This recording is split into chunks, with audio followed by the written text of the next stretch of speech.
Hey there, welcome to Gestalt Poetry Open Mic for February 2024. Thank you all so much for being here and for being here for such a lovely, safe, empowering session of poetry. We are so blessed to have this space and time with each other. We have a wonderful featured poet and fellow poets today. I wanted to let you know that on March 23rd, Anjie Williams will be our featured poet, and that will be for Women's History Month. And to stay tuned with the Gestalt, please visit amyhoskins.com/writing. And just a few more notes. Let me see if I can let some more people in here. One moment.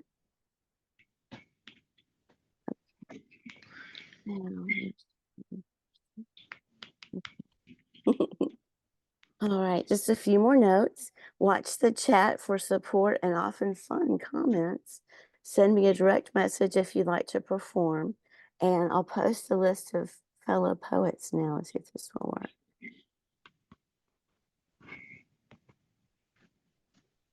Okay. I need to let you know we have 3 wonderful poets visiting us from Malawi today, and it's midnight where they are. So we're going to have them first on the open mic after Rawle. Wonderful. I posted that. All right. Now let me introduce our February feature poet, Rawle and James. If you can mute yourself, that would be great. Okay. Now, these are just a few highlights from Rawle's bio. Rawle's perspective is rooted in the belief that he is a student of life, and thus life is his teacher. He is a leadership and spiritual coach committed to doing his part in uplifting our human consciousness through the power of love, justice, and the practice of empathy. Rawle has appeared as a feature artist at Cobalt Poets, Beehive, and Spoken World Online as well. He has several poems selected for various anthologies and has authored 2 books of poetry, Truth Experienced and In Flow with Grace. Presently, he is the founder, producer, and host of the Inspired Poetry Corner, the International Academy of Ethics Poetic Recital, and is committed to creating space and events that spotlight the brilliance of our humanity. Rawle continues to embody the spirit of Ubuntu. I am because you are. All right, so let us welcome Rawle and James to the mic.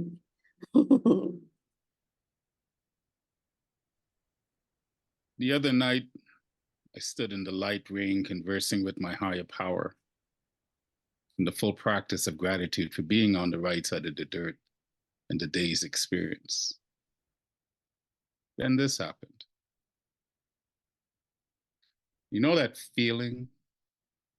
The feeling when you move your hand just right and you hit a singular raindrop in full flight? That feeling of exhilaration?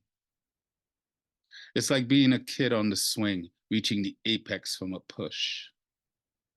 Just before the descent, there's a moment where you float in a suspended moment. To fully let go, hands off the ropes, arms in perpendicular splendor. That sensation of flying like a bird, carefree as spirit unplugs from the internal story. Being connected to the innocence of the moment, in the existence of the moment. I am a witness to my thoughts as they dissipate before my eyes. Gravity and I dance a dance that seduces my imagination to be heroic in all future moments. That state of oneness is what death might feel like. No pain, no knowing, just being. I am in grace with everything and nothing of the one raindrop. Its magic is the same infinite jolt that births life as it propels me through the unknown. For within the cryptic underbelly of the universe, it is revealed to me that the universe is my mind that crafts a series a suspended moment. And as I blindly navigate through the fog of memories that shapes the illusion of my reality, my memories are frames of suspended moments where front is back and back is being, in a scramble sequence playing in the theater of conscious where time is neither space nor whole. So here I am, snatched back into my moment of gratitude, shaking my head in disbelief, questioning the lucid feelings that shaped the reality within my world. Either way, a glimpse was experienced. Glance into the power of the moment. The oneness, stillness, chaotic, playful, noisy, beautiful nature that is life, connecting me to the collective consciousness that wraps me warmly in the blissful ignorance of knowledge. Here I stand in the rain, knowing that feeling cannot be washed away as I free fall on my swing, back to zero, floating in a suspended moment that is everything and nothing. End of piece.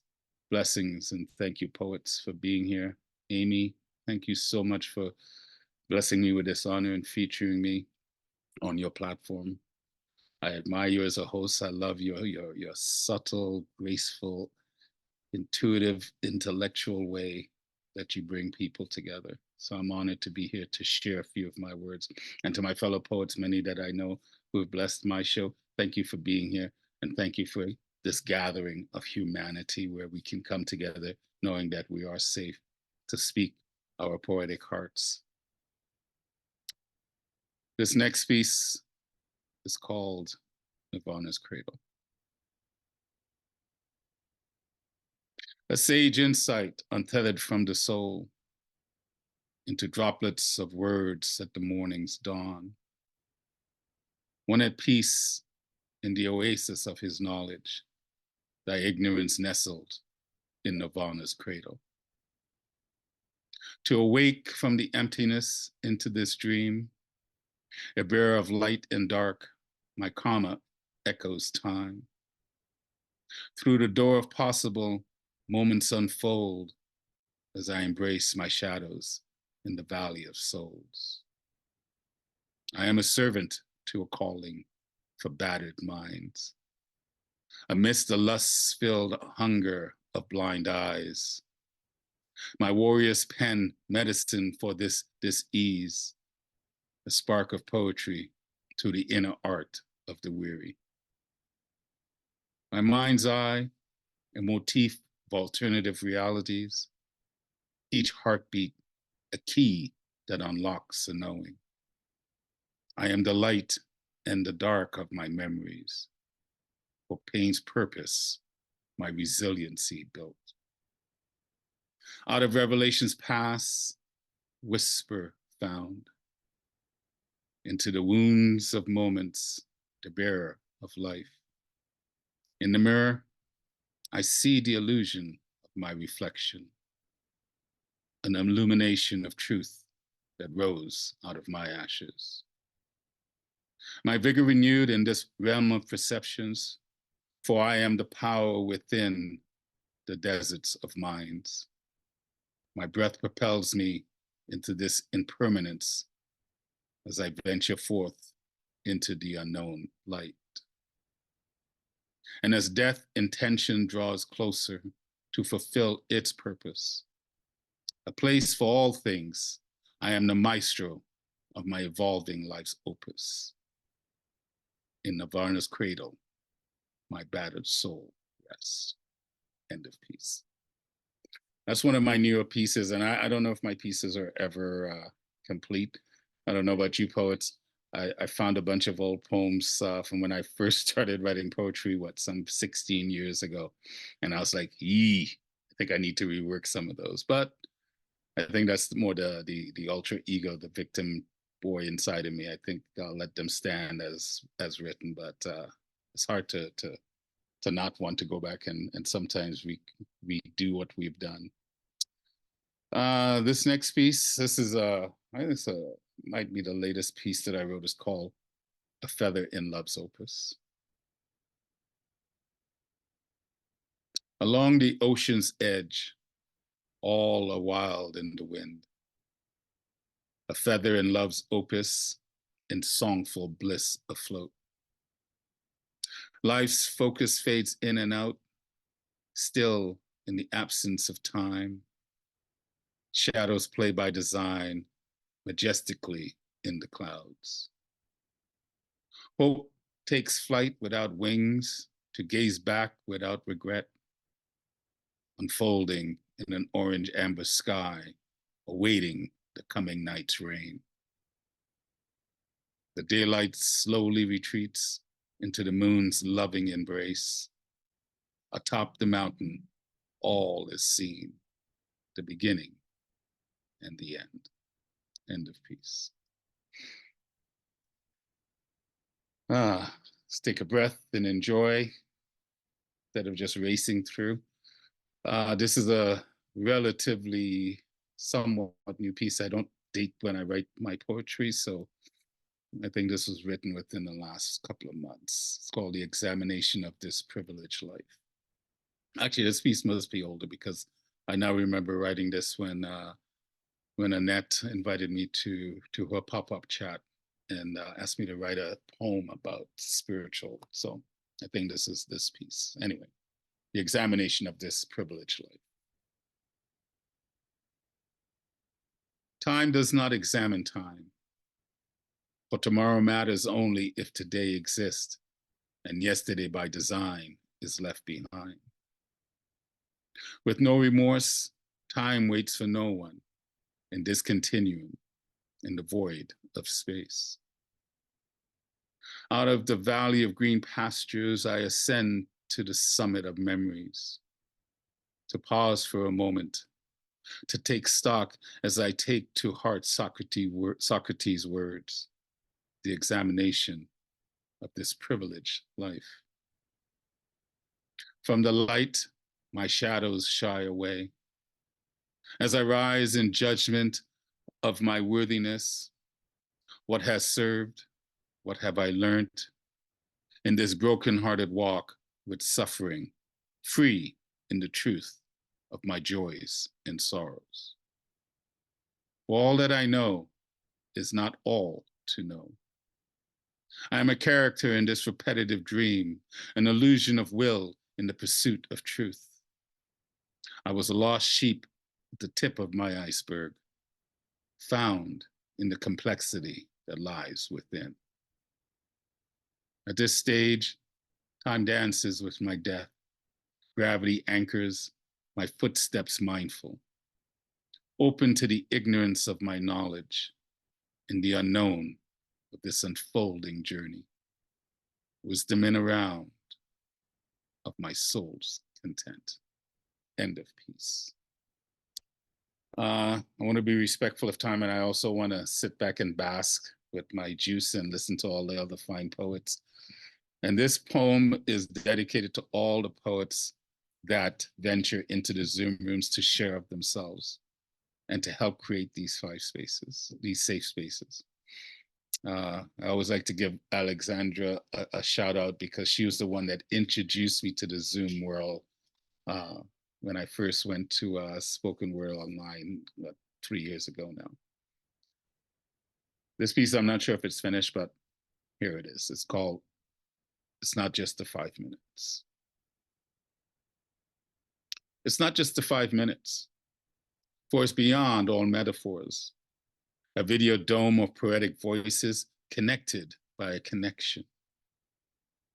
It's not just Sundays, for Nirvana resides in all days, while the hours conspire into months of life's mosaic, a vignette of moments.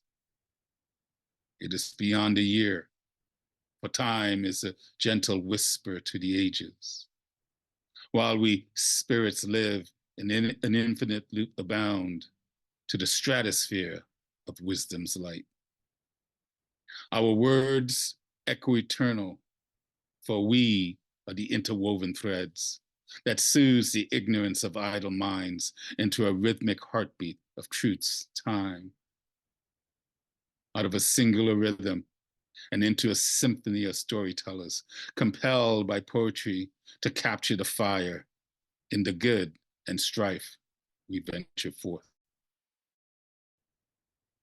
Our gratitude romances the pen to inhale inspired air into this odyssey of thoughts, a renaissance of crafted words that leaves a signature on the hollowed sands.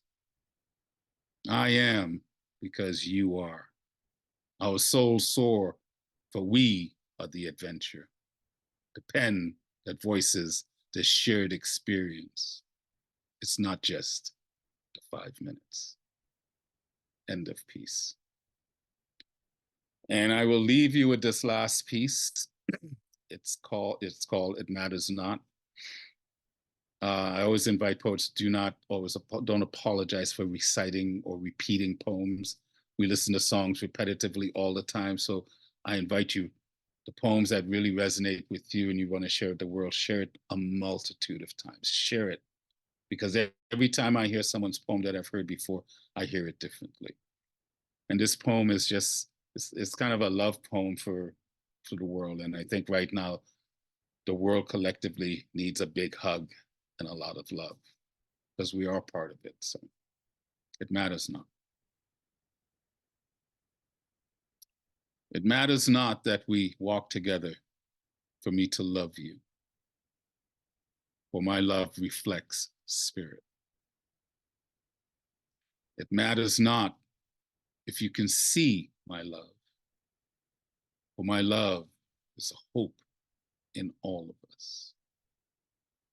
It matters not if you can hear my love, for my love is the sound that echoes eternal life.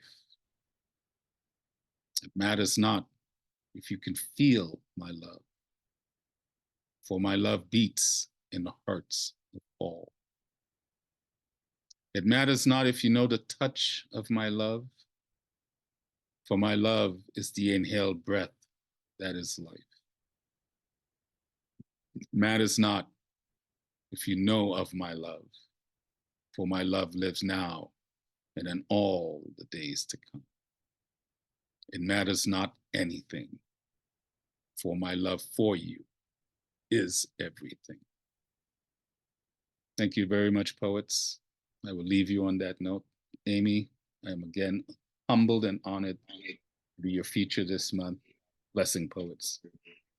Blessings to you. Absolutely. Please unmic. Wonderful. Yes. Beautiful. Oh, I'm blown away. That's what happened. It's like we're all like, oh, it was so good.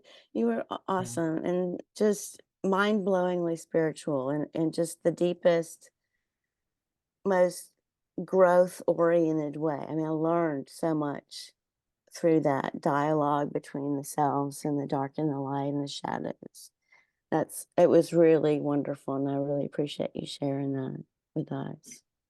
Thank you. I was trying to figure out what to recite today, and I got up this morning and said, okay, I'm going to trust spirit, and those are the ones that came out, so that's what you got. We chose so well. I really appreciate the way you curated those. Really well done. Thank you. Let's see now. I posted the fellow poets.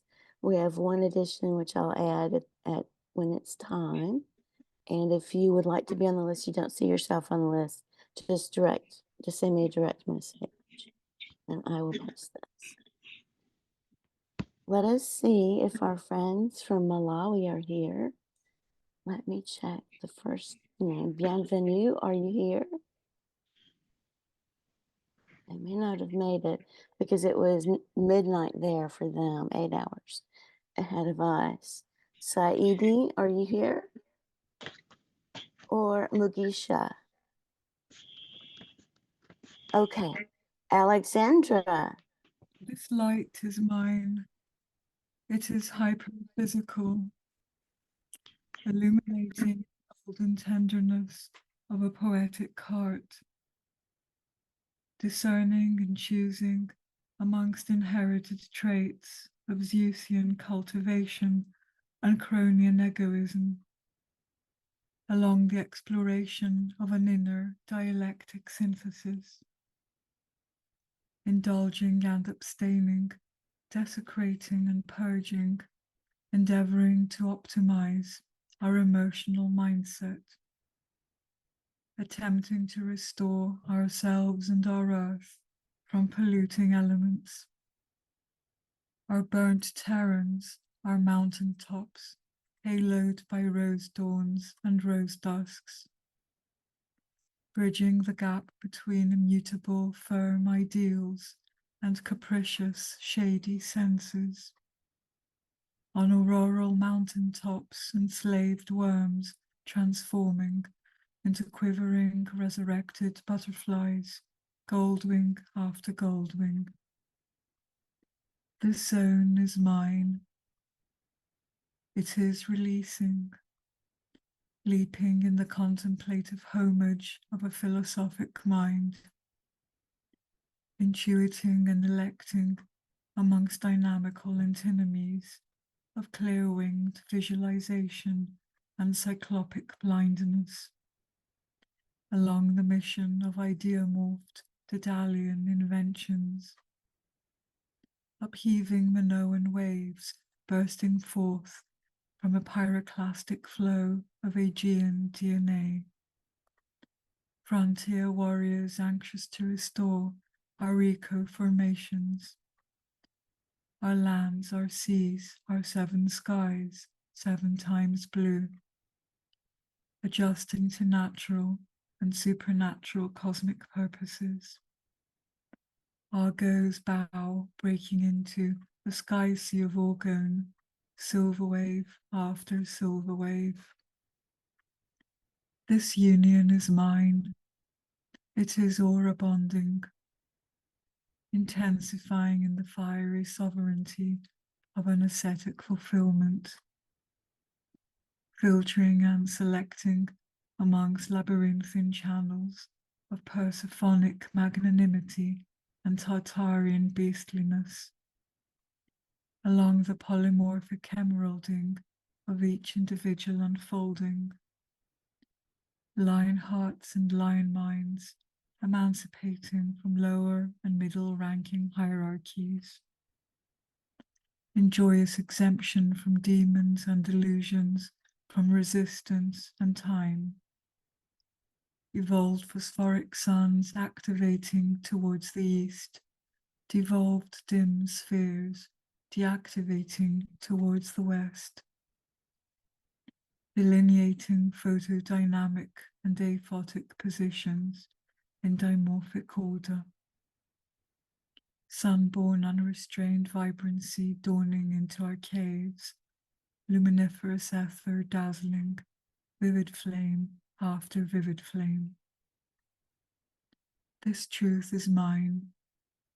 It is envisaging, polyvibrating in the vivifying fountain of pan-human axioms, clarifying and correcting amongst antithetic consciousnesses of trained logos and untrained thymos, along the reshaping of each new age, aspiring to rise into advanced halcyon apogees formed by prime pan-universal rearrangements, superpositioned apotheosis, sending exalting poetico philosophy to torchbearers. Eris's nostalgia tuning into the eurythmic heartbeat of thriving ascending astric galaxies, balancing on a symbiosis of cataclysmic and epiphanic laws of creation. The decahedron galaxies overflowing with humans and gods, reaching the borders of zenith beyond, after zenith beyond. This sweet flying is ours. It is absolute, emblazoning in the progression of the idea the pan-fiery great idea. Thank you. Wow. As someone said in the chat, you were perfect to follow Rawle, and I would agree. Well, that was magical. I love the way you're playing with words, and I'm going to have to go watch it again and kind of look up some of the words that I didn't know and some of the gods and goddesses that you mentioned as well. That was just illuminating. I really appreciate it. Thank you. It was an honor to follow Rawle. Thank you. And now we have Rick Spizak. Thank you so much. Thank you so much. Again, an honor to be here with these fine poets, the exceptional work of Rawle, the beautiful and marvelous metaphysics of my dear sister Alexandra, and so many of you whose work I've loved for years. I have a piece to share with you, and I want you to look at the kitchen mess behind me. And I say this since I have a passport to my wife's kitchen. I am not a regular citizen of it. And I had to write this poem because something very unusual happened. We had, or she had, a kitchen cake catastrophe. So here we go. The critical mistake of the exploding triple layer cake. The curious cake of the corrosive, concussive chocolate cake, a more mysterious counteractive mistake you'll never bake. What a fiendish mischance, the prancing lance of messy misfortune danced and rang out at this uncertain kitchen's curtain parlance, the trance of the flying dance.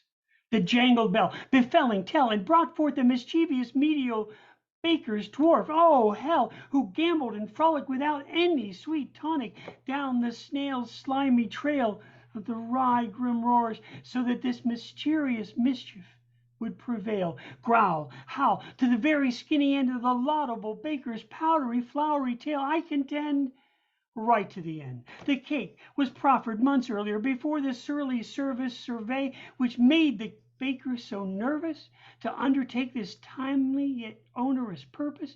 The baker knew and could show to a successful history of baking years, all in a row without any fail, always treading safely on the tiger's hungry trail. Never a wrecked chocolate cake, nor a scramble of untrammeled hasty pastry.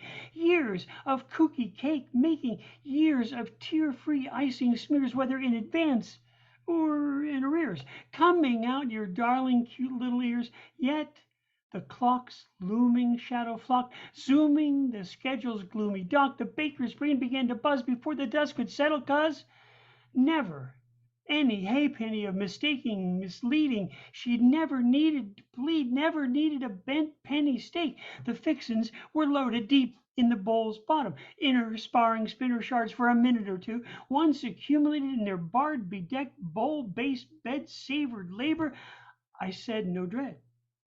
Then the fateful hand hovered over the switch, recovered, and a single throttled bottle rocket, which, once the switch was thrown and the little bedeviled twice clever home speed control on, crowed, start the spinning winning blades on a roll. The blades at high speed send the constituents flying, denying gravity's grumpy hold, all spouting across the kitchen, tricking dramatic dust unfold and flicking, and when the spinning blades sailed to convey the cake's making parlayed, not even the most reluctant stayed.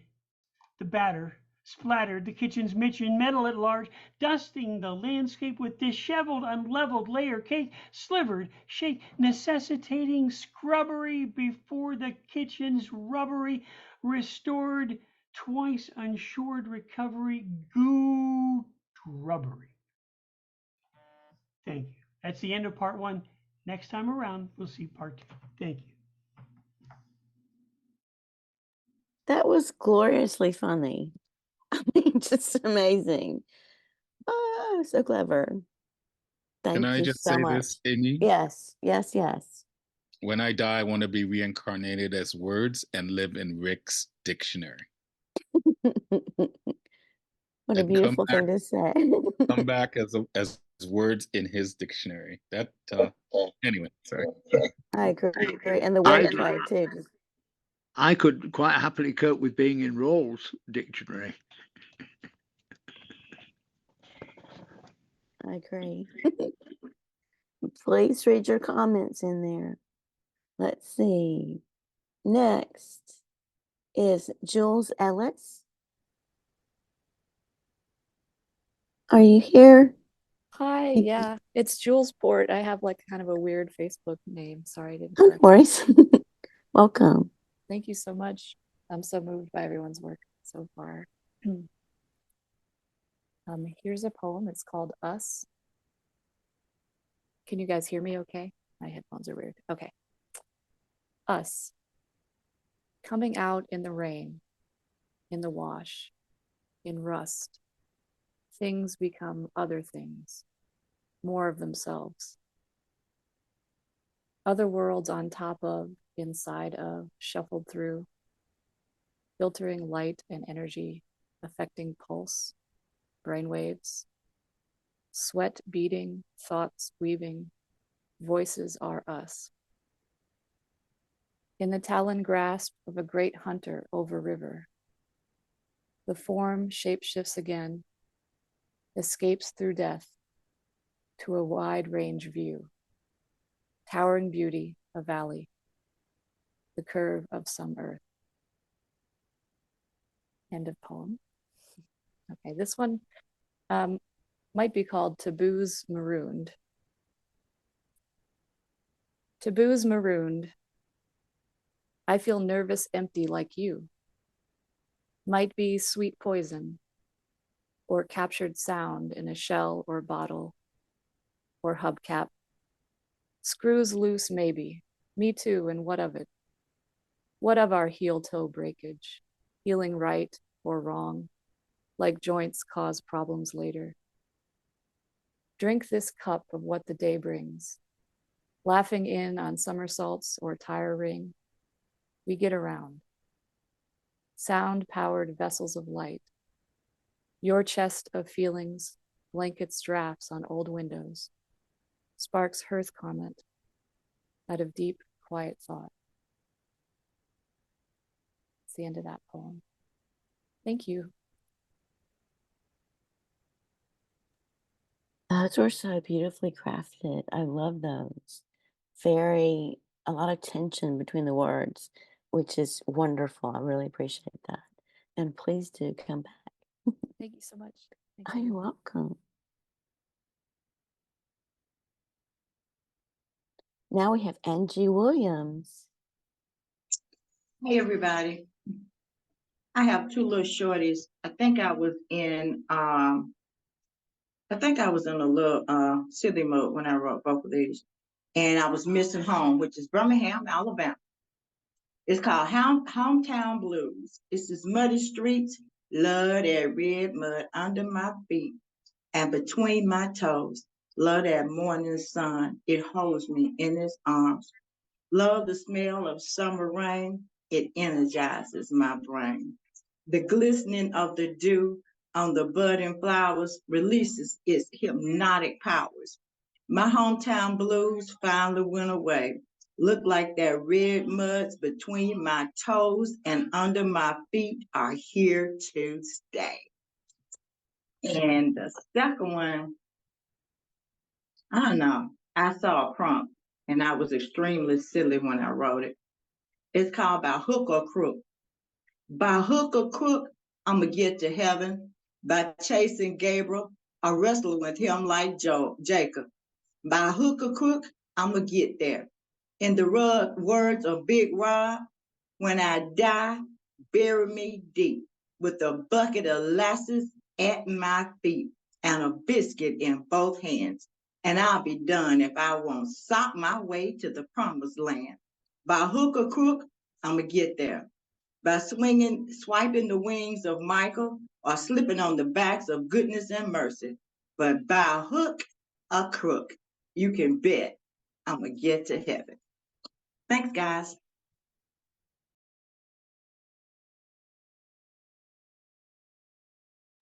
Thank you. Those were so vibrant and juicy, just wonderful, joyous poems. I really appreciate you bringing those. And Anjie Williams is our March 23rd Gestalt feature poet. So welcome, and we look forward to seeing you again in your feature. Thank you. Oh, you're I'm looking forward welcome. to it. Me too. Okay, Eike Waltz. Good afternoon. Two pieces which I may or may not have read in this group before. First one, Ombra Maifu. In the treasure trove of words, languages, and music, I found the opening aria of the Italian opera Xerxes by Handel, 1738. Ombra mai fu di vegetabile, cara et amabile, soave, più, meaning, never was a shade of any plant dearer and more lovely, or more sweet. Dear gods, all you competing gods visiting my troubled earth, touching intimate souls so profoundly, we are one and none, divided by nature's unrest, lost in history's forgetfulness. And then, I don't want to leave you sad. Why should I be mad? What is the meaning of being bad? Just let me end, ever so glad. Ombra maifu.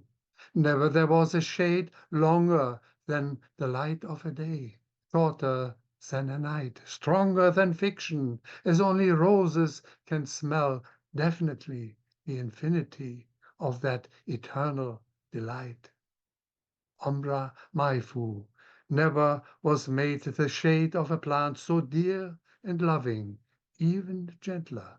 And all the vegetables I don't like to eat may be forgiven, and all the poisonous strawberries I love to eat will finally kill me. It's so lovely indeed. Ombra maifu. Never there was a shade during my days you couldn't be. Never there was a plant during my life I wouldn't kiss. Ombra maifu di vegetabile, cara et amabile, soave, più, meaning, never was a shade of any plant dearer and more lovely or more sweet. Second poem. Subverse and irreverent, Dada, more than any other art movement, has shaken society's notion of art and cultural production. Yes, most 20th century art movements trace their roots to Dada of the 1920s. Good old Nietzsche, who questioned everything, called it how one philosophizes with a hammer. Fiercely anti-authoritarian, anti-hierarchical, Dada questioned the myth of originality of the artist as a genius, suggesting instead that everybody should be an artist and that almost everything could be art. Raw Dada. Ha! Ha ha! And Dada says, debug your brain. I don't want to be a drummer. I want to be the instrument, to be played on the dark side of the naked street during everyone's lunchtime hour, just being played with that wild pair called the drumstick gun. Bibbidi bobbidi bobbidi boom, boom, boom, boom, boom, boom, boom, boom, bobbidi bobbidi boom, zep boom, zep boom, zep boom, boom, boom. Once I was afraid of words. No, my friends, the words, these words, are afraid of me.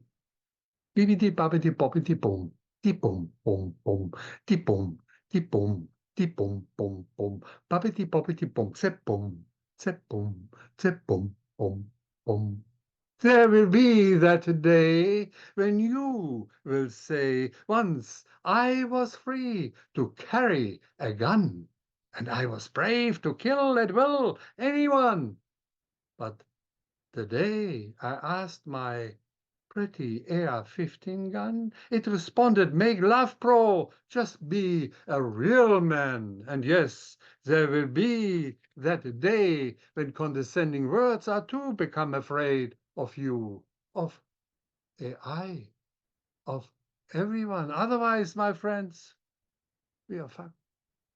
Zip boom, zip boom, zip boom, boom, boom, bippity boppity boppity boom, blah, fuck yeah, boom, boom, woof, woof, meow, shut up. Kiss that bloated orange clown on your golden iPod app, meow, blah. And Dada says, debug your brain. Thank you. That was so much fun. That was so much fun. And your mix of language and, oh, it was gorgeous. Just so well done. Thank you so much. Wow, thank you. We have Mona Zamfirescu. Thank you, Amy. I also want to thank Rawle for his wonderful set and for everything he does, really. Thank you, Rawle, for everything. I so appreciate your friendship. So I want to read a poem, actually, too. Today is my younger son's birthday, and I wrote him a poem. I also wrote a poem for my second son, whose birthday is coming up next week. So 2 poems. So this is my youngest. My sweet boy, I bless the day I saw your eyes first time. You came into the world like this, wide open, my love. They brought you near me, my face still wild and hazy in the harsh light. Midnight in the operating room, people's chatter still loud in my opened body. My shivering hand reaching for you, melted in the contours of your face, soft and smooth without the care. I didn't hear you cry. Maybe you didn't. Maybe this will be your life. A blossom, my love. I lost the meaning of my tears. I remember holding you, my precious, like nothing else mattered, counting your breaths, our eyes locked in an even tighter embrace I would never release the months and months to come.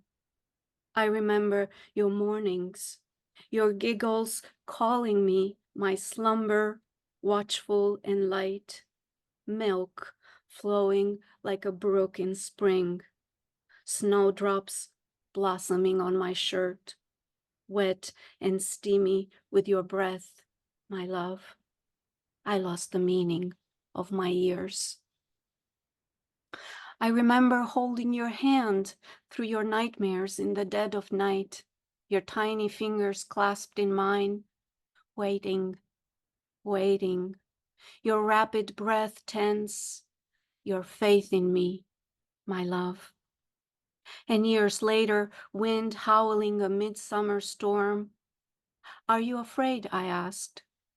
No, Mom, 'cause you are near. Maybe I am afraid, I said. Nothing will happen to you, Mom, 'cause I'm here. Like so, in holding you, my love, I lost the meaning of my fears. And for my second son, who's turning 18, I imagine this journey opening up in front of him, but this poem could easily be my wish for anyone who's starting off on a journey or is continuing a journey or is just taking a breath right now. So for my second son upon turning 18, my blessing to you as you begin your journey, son. May you feel my love like wind in your sails. May your waters be clear and smooth all days. May you find strength amid storms that will come. May you know peace, my love, as they come. May the eyes of your storms be your eyes, and may you always be open, watchful, and kind. May you know love as wide as the ocean is deep. May your dreams blossom as tides will sweep. May you return to the shore, come loss, come win. May you never quit before you begin. May you find your path in the turns of your fate. May you learn to travel the dark, learn to wait. May you let sunshine warm and grow your heart. May you know when to whisper, know when to shout. May you feel overflowing to the brim with awe. May you want to sing the light changing at dawn. May you feel your life thriving, abundant and whole. May your days know the colors and brush of your soul. Thank you. Thank you. Oh, so tender. I was crying in the first one. So beautiful. Oh my gosh. Thank you so much for sharing your stories about your children and happy birthdays.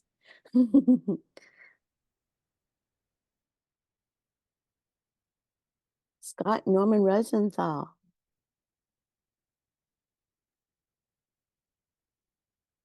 No? Yes. Yes. Yay, welcome. Thank you.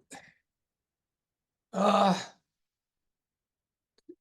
much time do I have? 3 to 5 minutes. Well, I'll start out with an old short one. Censorship for the Esmeralda crew. If the sky god tells you to be silent in the night, you can say that you've seen rainbows, you remember the flood, and you're going to sing. This is my sister. I was in a class with Stephen Dunn. It was the only high school level education I ever got, or college level. And we were asked to write about a poem about incest. I'm an only child. My sister's skin is pale. The light is dim. Perhaps I sleep and am dreaming. She questions me, but I have no breath. And I stumble as I reach out towards her. Her laughter as she leaves is like bells on a black camel. In the wind, in the desert, at night. I'm going to leave full screen and recite a more recent poem.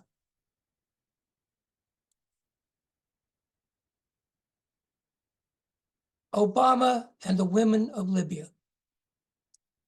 The evil dictator of the month is buried. The sky has fallen. The country is delivered. The women of Libya wear their veils.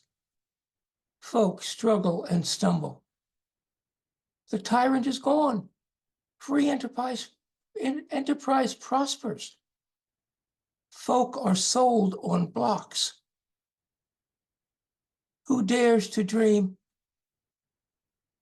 We wear our veils.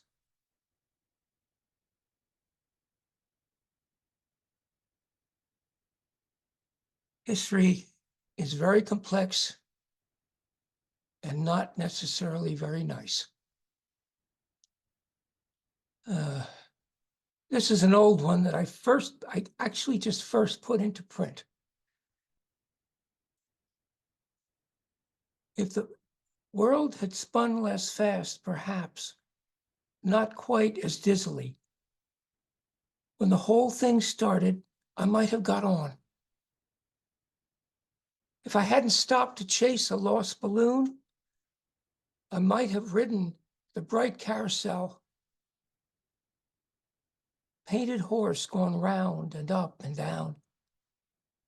Plaster personality showing inanimate. When all the music and the steed had stopped.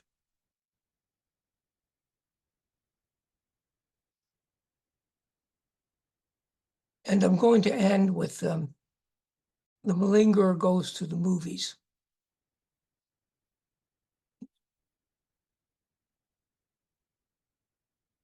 You're sitting there. Oh, this is for Colin Kepner and for Judith Wright.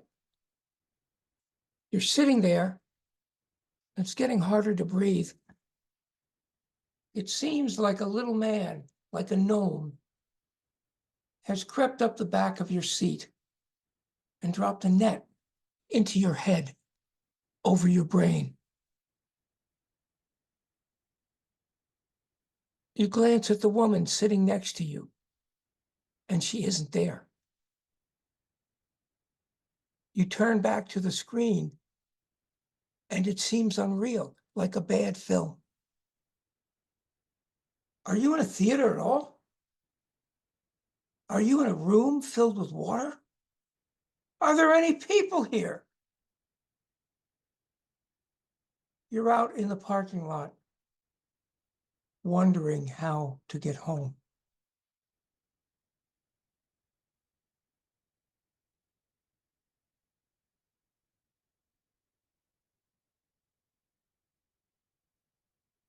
Since we live in times of a recognition of, let's at least say the concept of oppression, I have a lifelong, quite debilitating, iatrogenically aggravated, you'll have to look that up,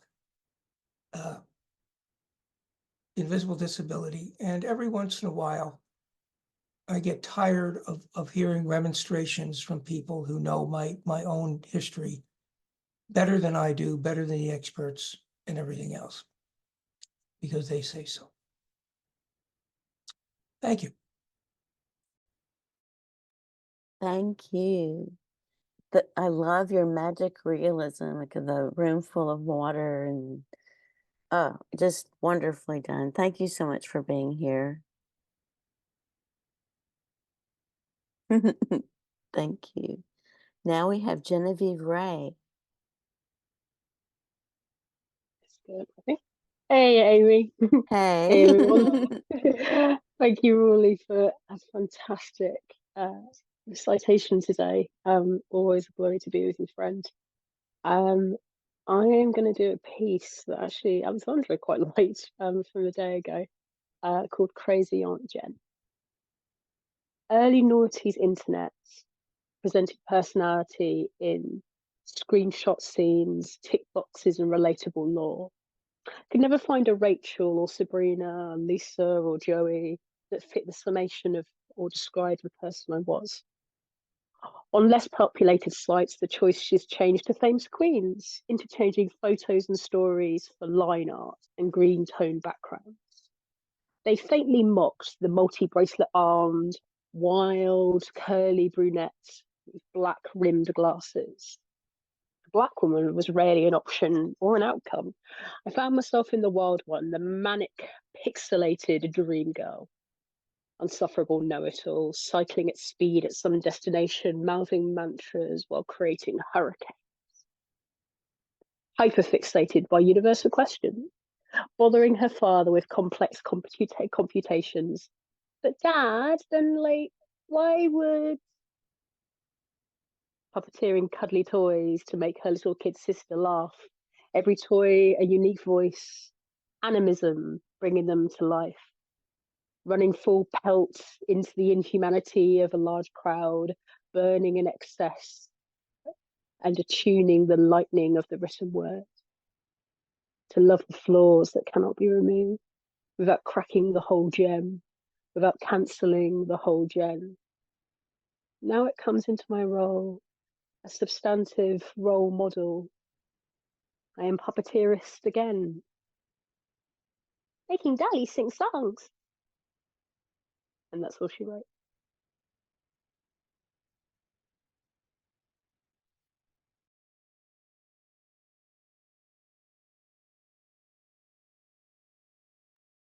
I was hoping you'd do another one. I have a half-done one that was literally written as I was watching my Wi-Fi disappear on the thing. It's very fresh though, so please bear with me. That'd be lovely. Here we go. Cool. Forgive any of the typos. Okay, cool. This has no name. It's literally that new. So this is, yeah, untitled currently. 1,000 humans stretch into the abyss across a feral underground. It keeps repeating. Vanilla column, emerald jade tile, black coats. Vanilla column, emerald jade tile, black coats, black coats, black coats, black coats, black coats, black rainproof coats. A baton race that falls backwards to the start of time, the void of a Victorian tunnel, redeveloped once a decade to ensure more bodies move forward on the burnt metallic tyres. London's blood vessels under its very grey skin. I don't know if that's the end of it, but that's as far as I got with it. That's wonderful. Gosh, you're such a great storyteller. Just so like I get very involved in each of your poems. Like just I see it. Thank you. Ian McKenzie. Yes, I'm here, Amy. Yeah. I'm going to tell you around is where I'm going to do an older poem, and then I'm going to do one that I just wrote this morning and typed up this afternoon. Okay, so the first one, I don't think I read it on here. I think I read it on other open mics, but not here. What is said or left unsaid, an unseemly conundrum. What's done and what is left undone is a matter for coincidence, the random denominator, where time passing is the only certainty of a life that flickers all too fleetingly before the darkness begins to crowd in again.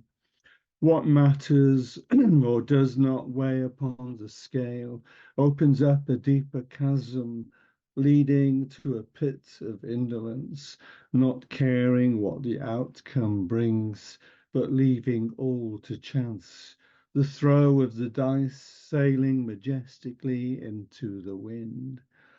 Now consider what is said or what is left unsaid. The silent creep of circumstance leads to uncertain consequences, contingent on no cogent arguments. And I could argue such and such is so for the sake of argument, but what I know, I know. Indifference will not slake the heavy-handed thirst that takes hold of wizened lips. Can you really make the case for holding out against the odds in hopes that on the other side there waits bliss? Questions, questions, with no promises of answers. Is this the fate of all those sad-eyed philosophers who sit and wait patiently to see who will win the final prize, confounding all those that disabuse them of their wild negotiations? And consider once again, how will you know if you took the right turning on that winding pathway, if you cannot tell the difference between what is said and what is left unsaid? That's the first one. That's the older one. New one, slightly different, tag a bit more tongue-in-cheek. It's called Performance. Everything is about performance these days, from reciting your poetry to simply getting out of bed. It's not enough, it seems, to just go through the motions. They all expect something a little more than that. They want blood, a pound of flesh, either that or a whole load of pizzazz. I'd always had it firmly in my mind that merely being myself was sufficient, as long as I behaved myself, saying nothing that could be construed as unkind. But now I realize how blind I was, how deficient, with no idea of the demands that came with the new social media, a modern scourge in these frenetic times of self-conscious awareness and social visibility. Now I have become aware that it's not enough just to be heard, if not actually seen. Now, before they'll even listen, you're expected to put on a bleeding song and dance routine. Thank you. I love the way you talk about our programming that we're coping with. And the first one was such a journey into that programming of our culture and our kind of top down thinking, you know. You see what I'm saying? I think that's what. Thank you so much. Now we have Richard Harries. Good evening. When we had a chat at the beginning, we were mentioning my sister, who I'm sure had ADD. She was a very dysfunctional person. And I just mentioned that because I think most of you heard it, but not everyone was here. And as I do, I've changed my program completely because of that conversation. I'm not going to do what I was intending to. There was a sort of competition on Facebook asking for poems about homelessness and bedsitter poverty in Harrogate historically, which is a posh northern town in England. And that's where I come from. So I submitted these poems and they were published as part of a play called Haunt, and we were Saboteur nominated. We didn't win, but this is the poem about my sister. Alone in Harrogate town. I was pregnant, homeless, often drunk. This was the 60s, meant to be swinging. Sandy Shaw and Petula Clark did not live like me. I was judged, despised, called a tart. I lived with friends on their couches, on their floors, stayed in Harrogate, stayed in Knaresborough, wherever I could, whoever would have me. I used to stand on the steps of the Alex, near the posh cenotaph, near Montpellier, near Austin Reed, where my dad shopped for clothes. I was short and blonde. Folk said I was like Sweet Haley Mills, another part of the 60s that for me did not swing. I held a pint in my hand. Men would look amazed, say daft things like, big drink for a little girl. Girl, I was 20. Bet you a pint I can drink it in one, I'd say. They took me up on it. I supped it fast, got my next drink, and so it went on. And then I'd wake up in a strange bed with somebody I did not know. My dad. When I got pregnant, his help offered £100 to change my name by deed poll before my baby arrived. She was born in Harrogate Hospital one night and I was alone. When she came, I loved her, but I did not get to keep her. I gave up my baby. I had no place to call home. She was adopted, gone. I carried on. No home to call my home. I never had another baby, and I never had a home in Harrogate, that fine town. Then I have another one, a sad death. She was alone at home as usual. She was drunk, very drunk, as usual, in another country, on another continent, away from her family. Her husband had left her, but returned to feed her, as she would only drink.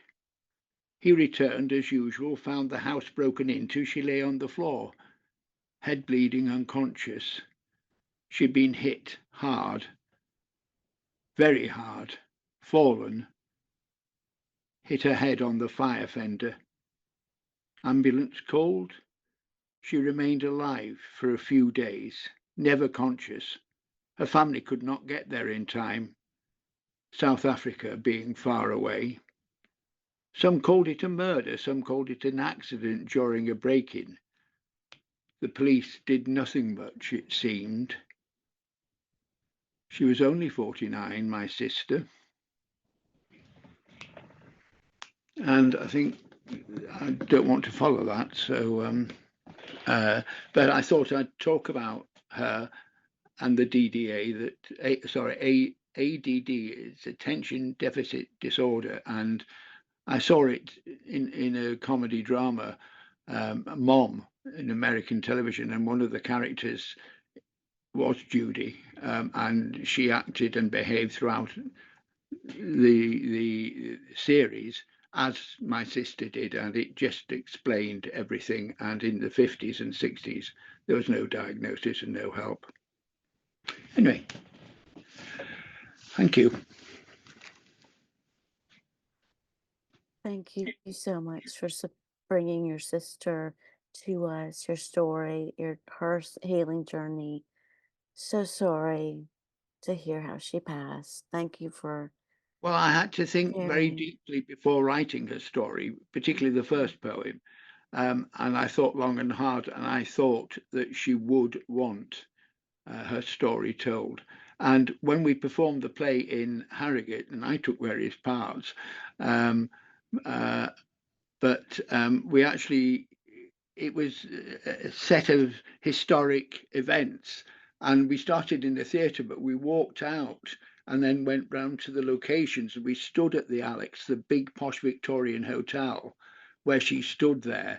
And I saw a woman play the part of my sister, speak my words, and every hair on my body stood up, and I knew she was there. And I'm not incredibly spiritual, but I knew Judy was there and approving. So That is so beautiful. I'm so glad you guys did that. I know it's hard to cope with that, but I'm happy you're here to share it. yeah, thank you. Thank you. Gregory Slade, are you here?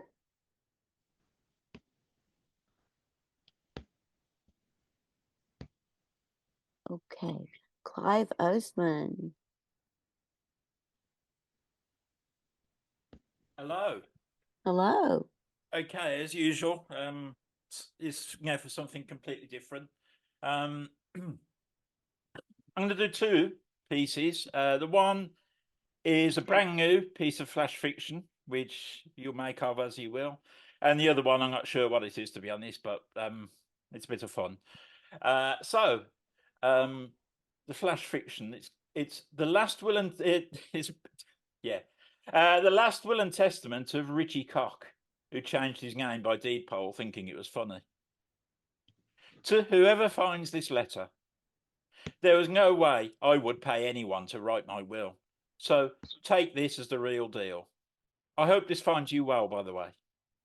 First things first, I do not want my remains buried or cremated. I want to be dressed in bright colours and propped up at a bus stop in Swindon. This will give the locals something to talk about and could even attract tourists or flies, but let's not dwell on that.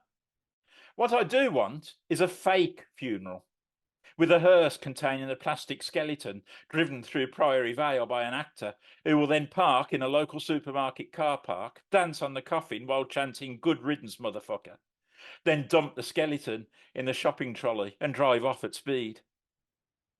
As for my money and collected shit, I have four people in mind.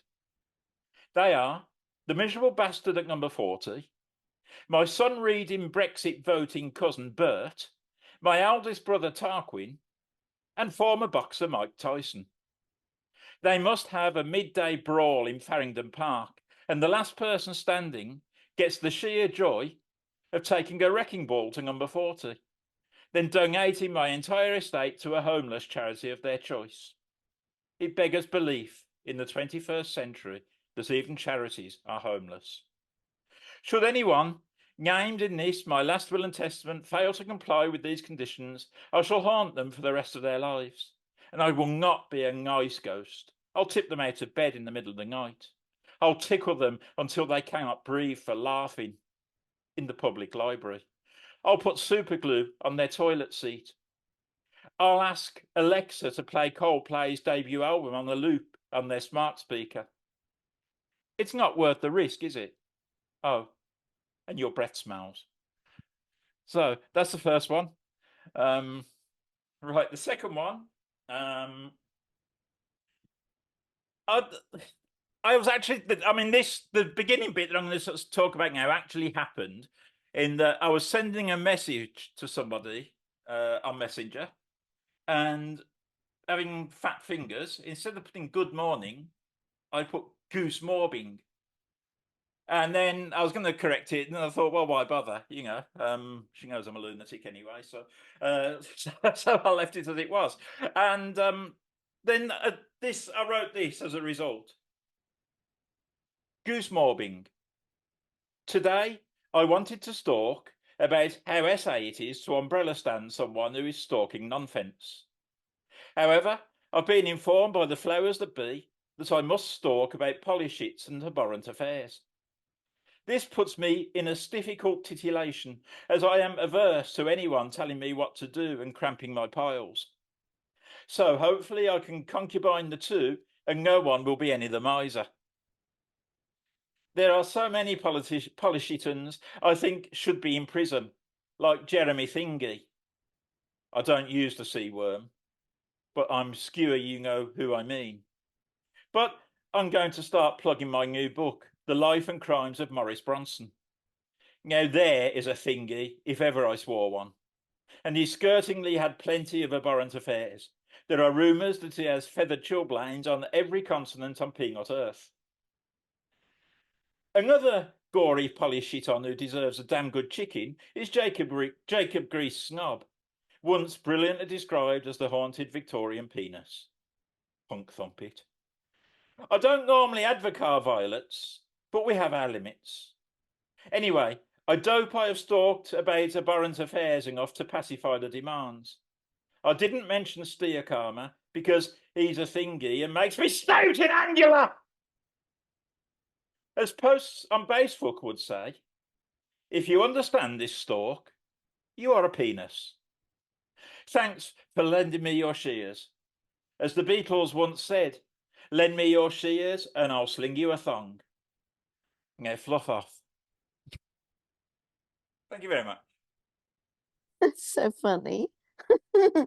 Thank you so much for making us laugh all the time. We really appreciate that.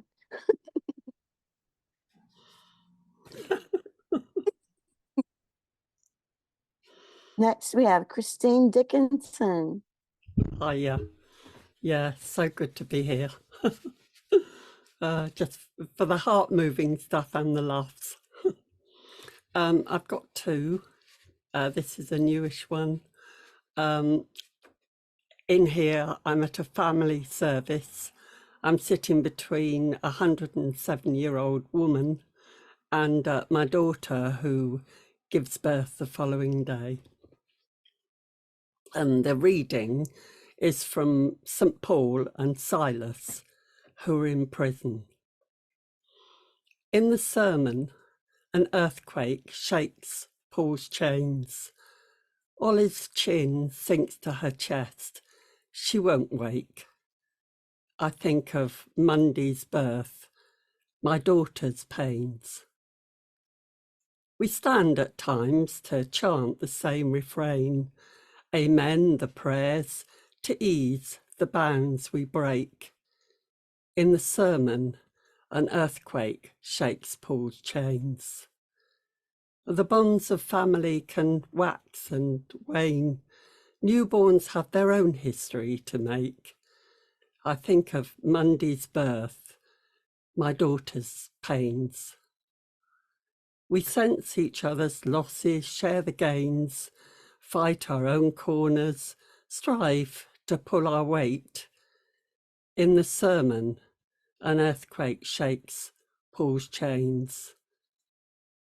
Olive stirs in time to exchange our names, laments her sleep, loves chat, the tea and cake. I think of Monday's birth, my daughter's pains. Olive's hand cannot rest in mine again. Her women smile at me for friendship's sake. In the sermon, an earthquake shakes Paul's chains. I think of Monday's birth and my daughter's pains. Thank you. That's one.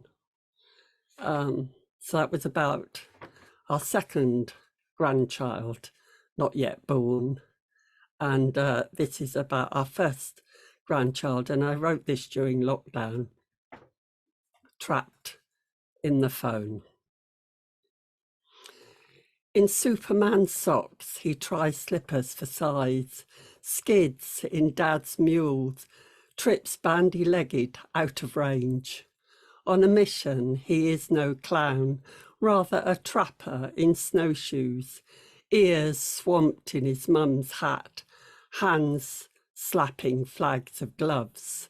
He hunts big boots to stab with toes, beats a retreat in the twinkling of an eye.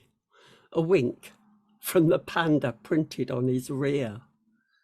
I long for a face-to-face, cheeks warm in the video call. Each step quickens a heartbeat. If our wee man could wait, I'd charm a moment to meet in our arms, but he's moved on, toppling tomatoes in tin towers, hurtling barriers of beans, head capped in a colander. He prizes doors open, stirs peas seized from the freezer, climbs in the washer to restack the clothes. Job's done, he straddles a trike for fun, scoots to work on his railway track, kisses fingers for goodbye. I'm trapped in the phone, snapped into darkness. Our Aladdin rubs his lamp, calls his grand genies to heal. And at night, this little one recites names from his cot: apple, ham, spanner, sauce, nana, grandad. He has come so far as we turn the pages to the stories I read with his mum to his Uncle Joe. In that time of no time, decisions on the hoof, multitask, money tight, nerves taut, tempers short. Parents keep pace with their children, delight in their growth, their skills. Grand folks linger, count their blessings, long to make good their misgivings, redress the balance. Lucky in love, new life, and unconditional love. Thank you. Oh my gosh, so profound and so from the heart. What a wonderful thing you brought. The two poems are so beautiful. Thank you. Thank you, Christine. Well, the poetry has been so good. I keep switching what I'm going to recite, keep changing my poems. But I think I've settled on a few, which were actually a change. I wasn't going to recite these, but I will. So the first one is Apology for My Imperfections, Confessions of a Single Mother. If I could, I would cover you with love and heal your wounds so that we might share again somehow. Do you want me to now? It is the choir invisible who prays for us in song, yet for just how long can I go on believing in this grace that overcomes the feelings of disgrace and shame? No one is to blame. Am I wrong? Is it only the death of me that finally will set you free from this place to see my face beyond this space into eternity? Will you abandon me? It is not within my power, and I pray somehow my prayer will reach the breach. I will not doubt, and yes, I will go there, and I need not know what it's about. Although I do not know, I can be kind, leaving behind to begin anew over and over and over with you. Do you doubt that this is true? Forgive yourself, and then my turn may come. These broken pieces will solidify and mend, and you will see how I was overcome, the me that's me, and my capacity. I did my best and gave all that I had and did not save the rest, although I could no longer see where to garner energy. I relied on God alone, for all you had was me. Grace was the key that engendered loyalty, and loyalty can set us free to grow into our own self-embracing humanity. That is my prayer. And Saint Therese, who scatters roses everywhere, is with you.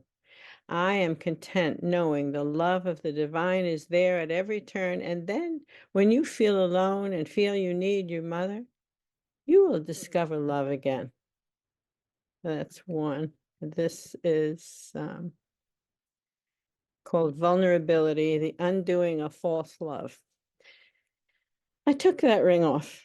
No, not out of dread or something you said. There simply was no way ahead. And the light, well, the light inside had died. And yet here I am, fully alive to the wonders of what lies ahead. Life is a mystery, and I could not hide behind a ring that lied of a relationship. I brushed aside all the questions and entered the rhythm of new things as the life I lived has died. It wasn't that I sought new things. I didn't need to hide behind a ring set as a cover, as if there was another. I was enough alone. I had no need to be owned. Too much was at stake. My integrity, and for the sake of my own voice, I sail on the course of mystery. I am enough and free, and it's best if you see me as I really am, without a ring to give me cover or to hide behind. We are not blind and can receive this grace in new ways. It is our fate. Throughout my life, I've known the course of love is unending, and I can wait. I can wait. And I just have a few haikus and then I'm done. I just did this for Valentine's Day. My Valentine. You have trusted me, self-giving and acceptance felt in my body. Love. It started with you. God led us through the door, an endless cosmos. Intimacy. When we came alive as one inside of each other, I knew what love was. The losses endured. We are made for this, yet few of us risk the beauty of connection. We are one, stretching for others in their need beyond myself. Now I can name love, the gift of life. My babies' faces trace the joy inside of love, this earth's treasure trove. Thank you. That's it. Oh, so well done. And a wonderful way that you write about your relationships. Just thank you so much for sharing all of that. Beautiful detail. Yeah. Thank you. Brian Daly.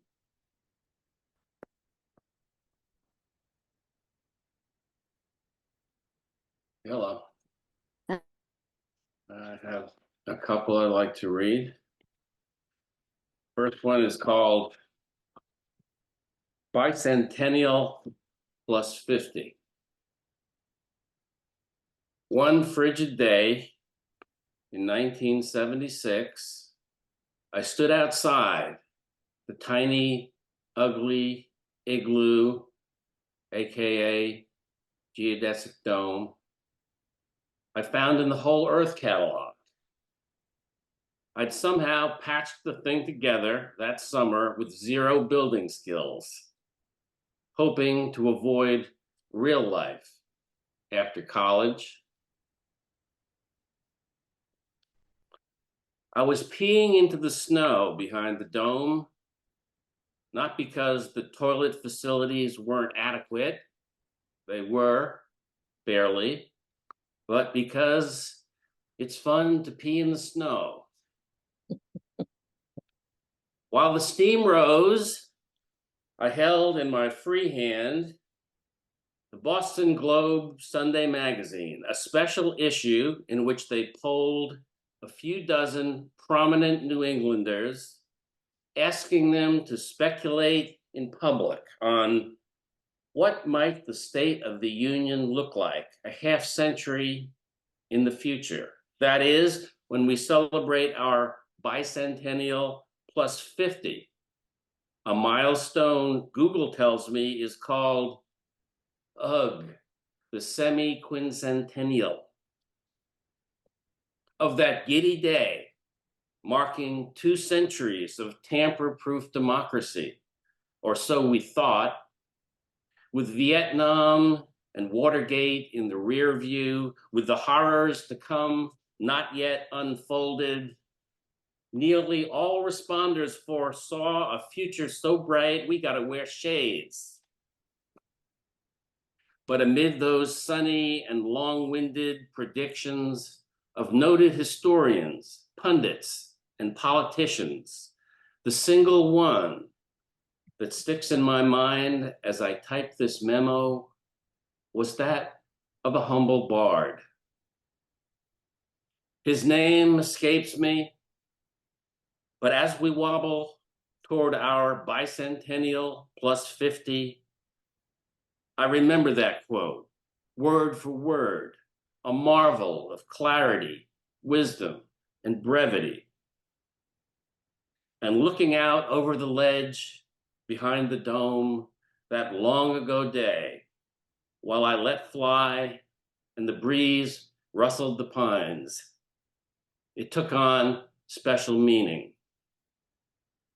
50 years from now, quoth the bard, America will still be pissing into the wind.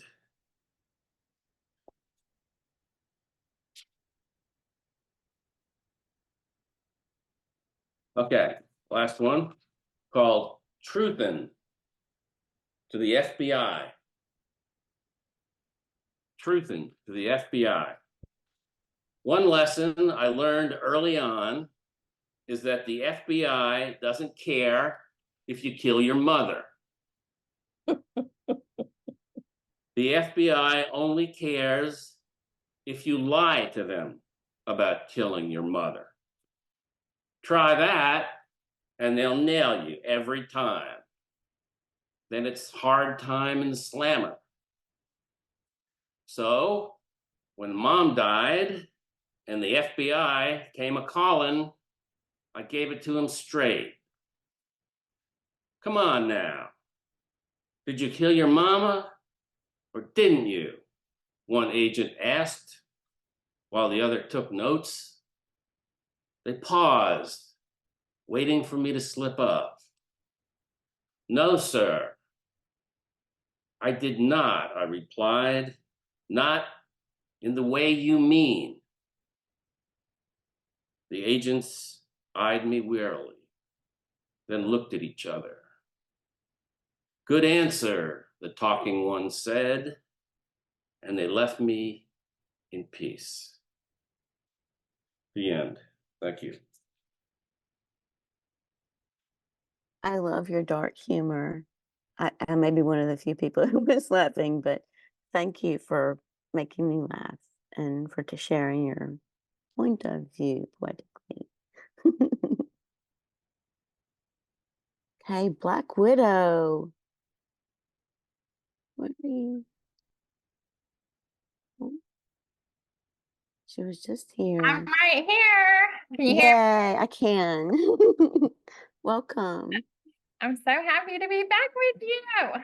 I missed you. Oh, I miss you too. Okay, well, good morning, good afternoon, good evening, everyone. I'm Black Widow, a spoken word artist from Columbia, Tennessee, also the creator of the Prodigal Poets Poetry Crew. We do have a callback. It goes, go poet, and you say flow it. So go poet. Go, poet. Blow it. Yes, I sure will. Tonight I have my piece called Bewitched. It's a magical, enchanting piece about witches. We do have music to go with it. Can you hear it? Bewitched.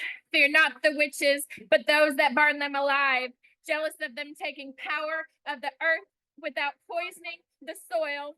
More entertaining being a magical enchantress than the helpless princess who couldn't toil, although widowed, alone, talking to animals. However, embodied with the power of a sorceress. Call me a necromancer. Watch me sparkle outside with pride. Curious on how I dress. It's the true me, not to impress. The words I write, wanting to gain some insight. Asking me if I might be a complex hex. Left you perplexed. They tried to drown me while worshiping God. Will not be put down. Head held high with a flower crown. Dancing under the pale moonlight with those that fill my heart. Prodigal poets, tribe consistently giving me the strength to keep on. Can you hear this enchanting song? Insides formed from the sands melted together from when I was scorched at the stake. From those that wanted to take bewitched wounds sewn together with dark thread, she double stitched. Made a new life for myself. While embracing haunting nightmares. Will you wake up scared of what you did? It will not be hid. Come for me again, hear sounds of a screaming woman that can't be submerged. Shadows cast of the southern skinwalkers from the woods emerge. Just misunderstood. Moonlights of those eyes, glow in the dark battle axe, arrows of defense. It all makes sense. Such a sight to be seen from the darkness. Emerges the queen. Let those realize inside the past storybooks all have lies. This world is full of monsters with friendly, judgmental faces that go to church on Sundays. And there are colorful haired angels with scars and tattoos, wearing eclectic clothes, gravitating close to those. This may be the day that you learn I'm the descendant of the witch you weren't able to burn.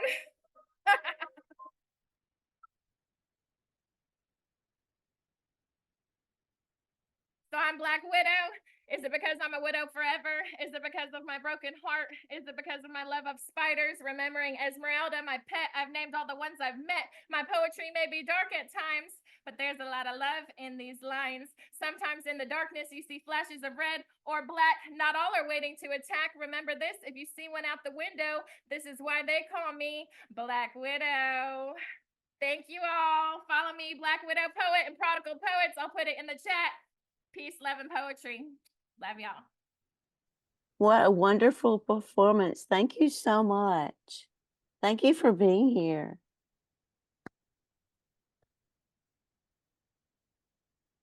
Now we have Neil Daswani.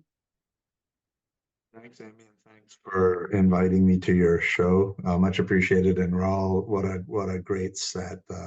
And I think it's helped me pick what I'm going to read tonight.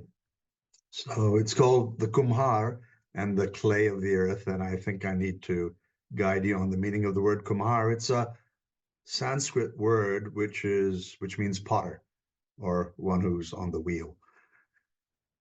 Said the earth to the Kumhar, know this, O shape-shifter. First you must learn the history of your craft. Be aware of how in each karmic turn of your potter's wheel, time gets coiled and uncoiled. Time is not linear and never was.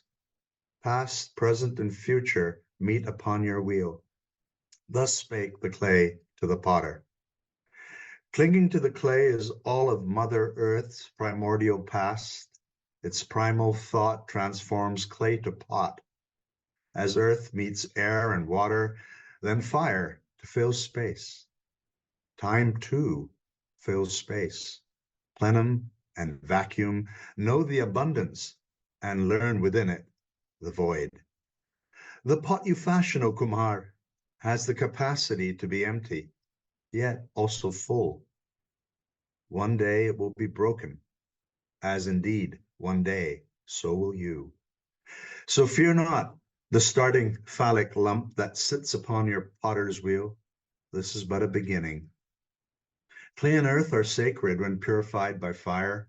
You, O craftsman, were granted close to mystic powers, to time your touch, your delicate and deft dab, discarding deftly, almost imperceptibly, the debris of the past as the present begins to take shape.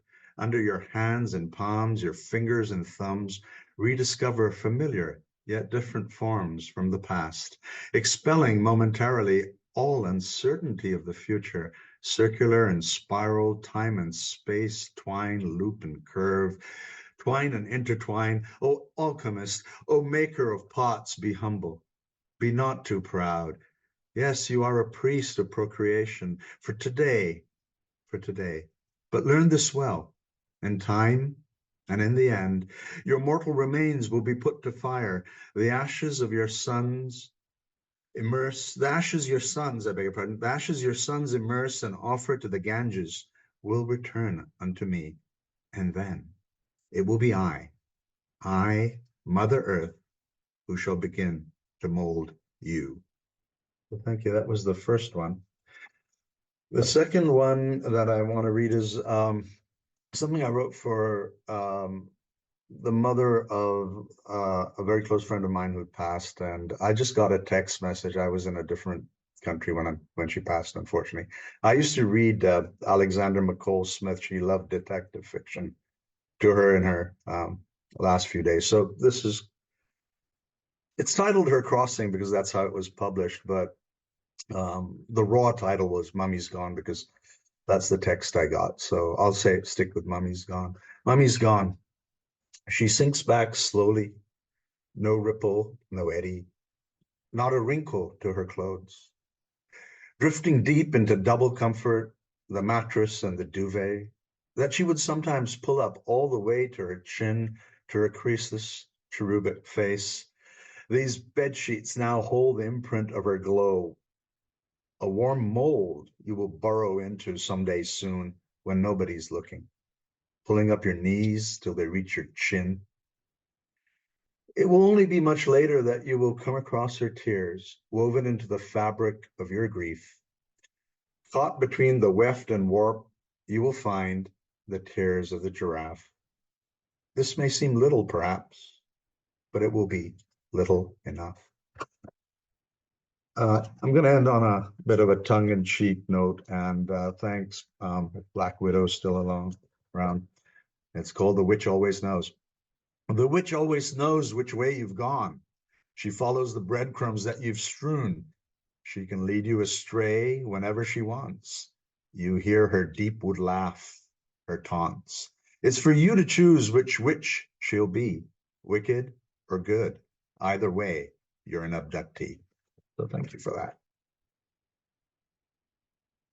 Oh my goodness, the Potter metaphor and that story and the sensuality and the groundedness of that, and just I love that and all of it. It was wonderful. Thank you so much. Thank you, Amy. Now we have Nayma Chamchoun. Thank you. Oh, you're welcome. There are two pieces. The Bat and the Ball. Waiting to be picked. The popularity prefects. Bringing relief or dread. If you're from somewhere else, you won't be chosen unless you can help them win. My chances are slim. I am nobody's first pick. The eyes that replay, the intolerance served at home. Hattie will choose me. She's a shoo-in, putting all her power behind the bat. The balls breaking impact as it soars above their heads, light as air. Hattie says, we've got to have each other's back.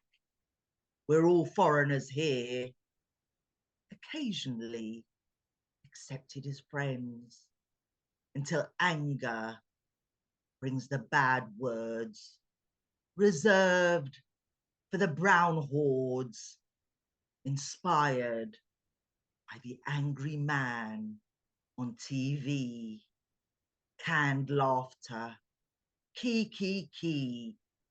She says, bun that, take no crap. We are people too, dangling acceptance, the playground power plays that stalk the days, the face of imperialism mirrored in the shallow pool of childhood schisms. Hattie, a rapid dark streak, bolting towards fourth base. The bats from strong trunks, winning for endurance. Thank you. And the second piece.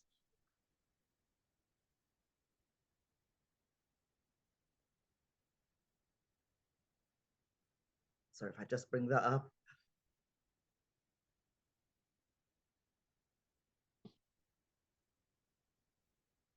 Thank you.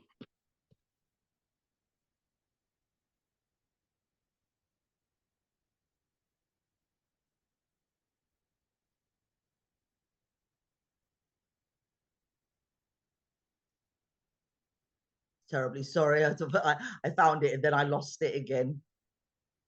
No problem. Sorry, second piece, yeah. Please find attached. It does not do well to become attached when nothing remains. The boys collecting Pokemon cards who became men with credit cards. The entitled protectors who protect what they always uphold and protect. The friendship favors whose fallen Grace's memories refrain. Still, attachment flowers a charming copse and lays root who sow the soil and reap the harvest, who loved the depth of the earth their hands touch, her blooms mirrored in the pride of the eye, tinting the iris like a festooned floral sky. The deals that change nothing, sparking the seasons to uproot. It does not do well to dwell in the place that feigns forever, when the autumn gales scatter its falsehood with the leaves, and nurture's care now cultivates the light's grief. Nothing stays, though one aporetically prays for the pastures who fruitfully display glimpses of the interminable soul, who flowered fibs of forever. Thank you. As always, so brilliant. And I love the way you weave the system into all that you do. I really enjoy that. Thank you. Now we have Nina Adel. Thank you. You're welcome. I am going to read two pieces. And the first one is, they're two pieces, they're two love poems. And one of them is a goodbye, and the other one is a hello. So I should read the goodbye first, you know, in chronological order. This one is called Portulaka. I accepted all that I'll never know about you. your favorite ocean, if the long stretch of the prairie provokes in you the urge to run forward into the arms that are its grasses, if you've ever faced an old raccoon scared it carries rabies, your preference at the fruit stand for cherries or apricots, where you hold what you'll never speak, if you've reached into the throat of your German shepherd, pulled out a stick, a piece of rawhide to stop the choking, how you choose the ties you wear to teach, quickly grabbing the first you see, or with that precise intentionality of yours, when you most feel like a man, when the child inside awakens. If you tear the paper opening your birthday gift, then fold it before saying thanks. When you open the refrigerator to find there's no half and half, do you swear? I think you swear. Do you add it to the list on the door quietly? Do you give up or do you drink the coffee black? The reason for your lack of children. The songs that kill you, words that play again and again on your brain radio, how you pack for Colorado. How you'd face my hatred of beets and vinegar with tolerance, with recognition. Would you cook me something else? What my silent anger might become in your strange heart. The words that trigger your walls, that shut you down so fast, so suddenly, the answer to the mystery of why, what eases you back into the world.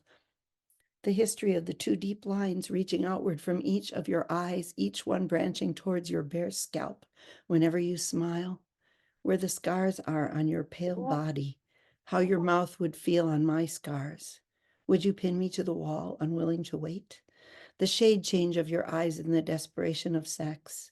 If there was anything I ever could have done to ease down your defenses, to let you know you could have told me, to ask for your words, your secret words, your skin, if you tried to ask for mine but couldn't.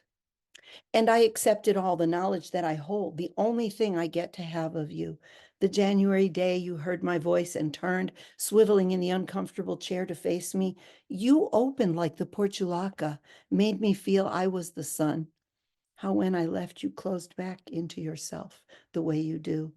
I looked back and I saw you, all those meetings, the confident indignance you showed before I knew your shyness and your shuddering, that I could provoke in you some delight with my stories and my small paper thank you gift.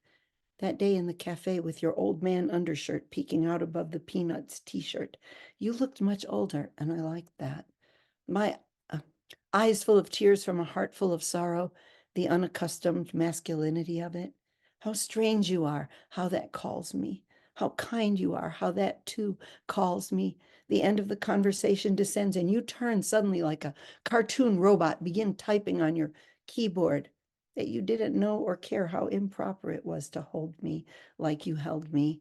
Your belief that everyone should have a bicycle, your humanitarian efforts to secure for everyone a bicycle, the way you try to make sure everyone has the right bicycle for their specific needs, the sight of you coming in with your bicycle, the astronomy dream of your younger years, how you longed for the sky, the Bedouin claim of your present years, how you seek to break free, the choppy inconsistency of your text messages, your email, ping pong between warmth and academic language. How sure I am today that you have strong feelings for me. How unconvinced I'll be tomorrow that you have any feelings for me. How inconsequential it is to anyone whether you have feelings for me.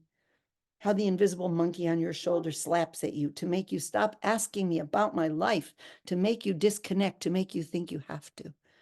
A few simple facts, the dogs, the swimming pool, the number of siblings, that you possess a complicated mystery, that it's troubling you. If I touched you, you might break open. I will never dare to touch you despite this longing. I open my palm to the wind, but it just doesn't carry you away. So that's the first one. That was a goodbye, and this one is a hello. And it's called, and I wrote it this morning, and it's called Fear. I know what these tears mean. I'm afraid to breathe, afraid to not breathe, afraid to get what I've been waiting for, afraid to not get what I've been waiting for. I saw you engaging your barriers, but I didn't see myself engaging mine. My words said calm, And yet, this morning at 3 a.m., my tears dislodged the mud-formed bricks, keeping back everything I never want to show, wanting now to show everything human and ugly and fierce and scared, in spite of all my well-protected dignity. To say, look, this is me. All of this right here beneath the sun, exposed and drenched and messy and bright and warm and breaking, and yet standing up, is me. I've begun to suspect that what I want is there in you. I've begun to suspect that what you want is here in me. Thanks. Oops. Oh my Lost you. gosh. There we go. Oh my gosh. Just the way you describe triggers and energies and your profile of, oh my gosh, my husband just brought me food. But your profile of the person in the goodbye was so detailed and so rich. It was wonderful. And your second one was volcanic in the way you were experiencing that new love. So I just really appreciate you being here. Thank you. Thank you. Did anyone else want to read? Did I miss anyone? Yes, I do. Okay, Joy and Dane. Dane and Doc. Okay. Joy, Dane, Doc. Here we go. Joy. Okay, cool. Okay. I picked out some fairly recent ones, and all of them are rewrites of or answers to some other poem. So this first one is called Sonnet, Grief Dies, after a poem by exactly the same name by Henry Timrod. Grief dies with joy. When she said I was wrong, sorrow sunk into my marrow, dear gods. A dark angel lifted me up because if I were so confused, how could I belong except in that cold and floating space where I spied myself pale and backing away with older visage and towards backyard quay to escape patio's emergent quagmire. So many years I did not understand, recurrent dreams of overflying that patch, how ingrained a disbelief in self can surpass all health, might begin to explain the missing person I became. Disdain kept me small, drove me towards married men. The next one is called I Activist, after Follow Thy Fair Sun, Unhappy Shadow by Thomas Campion. Activist I, not I activist, activist I. Follow thy fair sun, unhappy shadow, though thy ways begin small and personal all, yet it is a start, unhappy shadow. Follow her song permeating all things, no more flights, recycle, garden and cook local. Keep listening, though recede not all sins. Follow what you hear when emerged from fog, no more being nothing, no more drunken clubbing, so her song may pierce inside monologues. Follow her in all her shining glory. Times comes when naysayers offer inane prayers and unhappiness burdens a priori. Follow still, do what you are called to do. Podcast, rally, protest, radio, support, and rest. The earth showed true, and shadow not removed. The next one, I have two more. I hope that's okay. If I go too long, just yell at me. This one is called Huntsville Triage, SC5. SC5 is short for a band I was in. And it is after a poem called Wichita Triptych by Stephen Lenzer. Well, anyway, I could say a bunch of stuff, but I won't. I'll just read it. Here we go. Sometimes I said I was going to read it. Sometimes I pay back and play bass alone. Not like it was then, but oh, how it was then when I joined the band and did all the work. No rejoinder to pitch in, no claim on or disdain for how they kept their time. I tried every way to construct the us up, not too weighty bring down.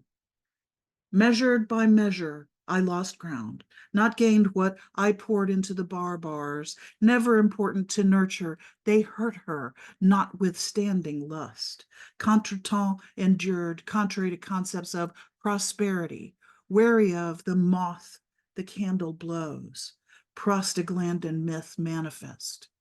The fake assertion banned above all, even his insertion. So my fault when she chucked it up, she shut up, he fucked up, sat smug on my rug. She'll learn how, no kowtow, to disavow the chanson. Not sooner, not enough. There we go. Let's see, one more. This is called Because, after a poem called Non Redibimus. I have no idea what that means, by Jill Alexander Espelm. I know why we will not come again. We never were. I believed we both were in it, but though 'twas my heart broke wide apart, so also 'twas I who hadn't chartered a ride. I know why we never were. Not that I, whom I thought existed, perpetrated a willful ruse. I fooled myself too into some grand story of us two. But yearning did not mean there was a person who yearned. In fact, it signaled a hole into which we threw bedclothes and furnishings and pets, those hapless fellows. I know why we ne'er were. The I, which I had been made to be, long since was frightened off, was not free to be one half of what takes two. I know why we never were. We shall not clasp each other again, because my I was not. And now the I am cannot reason of why. Thank you. Thank you. Wonderful sculpting of words and forms. I know you like to work with a given form, and I really admire that because I don't. I can't. I can't. So It's different. oh my gosh. I just Thank like you. Thank you. All right. Now we have Dane Ince. Oh, hi. Thank you. Wow. What Welcome. wonderful feature. What wonderful people have assembled here to share their work. It's really great. I'm going to read two pieces. One of them is from this book of Tonka that I just recently put together with my partner, Mercedes Duggar. Open to this page, dog ear it, always return, and recall it again like the first time under moon, under sun, we spread our love. And the next piece I'm going to read is it's brand new. It's called Moonful. When a 9-year-old mother is murdered in front of them, shot through a door, the bombs burst the dam, now the town is flooded. You bring me teenage angst like it is the Eucharist. Stand up on tippy toes, puff up your chest, claim to be 5 feet 8 inches when you are 5 feet 7 inches. The rich, famous podcaster, the wannabe poet, nostalgia. Flames lights of Poe, Kerouac, without a single drop of rain. I grow weary of my need to help more than I are wary of me as well. I do not come to you for a solution. The one who rescues is the one who needs saving. I wish you would let me take care. It's a need. Testicular assertion of manhood comes across as embarrassing. Personality poison. Every self-absorbed one, perhaps the best, are considering that path over there. far away from cooties, self-pity, the loss, the rest, I am, have no answer. I find no peace in this mournful life full of eclipsing moons, heartache. I had a life before and before and before, as dry as sandy dirt road. I am fresh out of ideas. Why anyone would want a lost thread, paper clips, dust in the corner.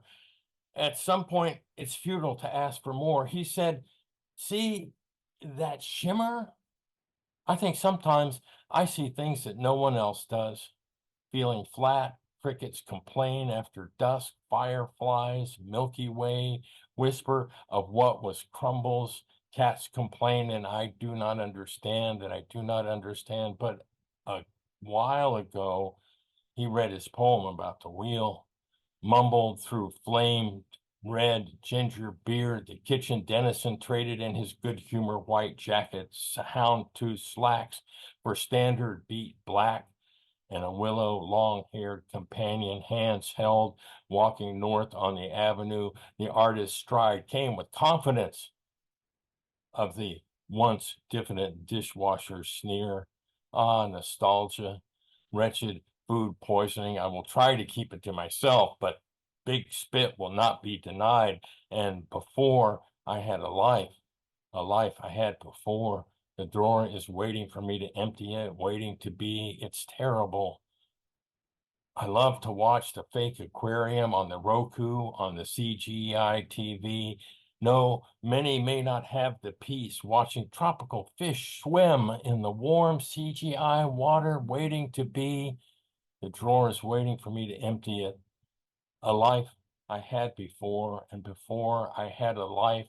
Big spit will not be denied. I will try to keep it to myself. Wretched food poisoning, nostalgia of the once diffident dishwasher sneer. The artist's stride came with confidence, and willow long-haired company, hands held, walking north on the avenue for standard issue beat black, houndstooth slacks, the kitchen denizen traded in his good humor white jacket, mumble through the flame red ginger beard. He read his poem about the wheel, but a while ago, that I do not understand.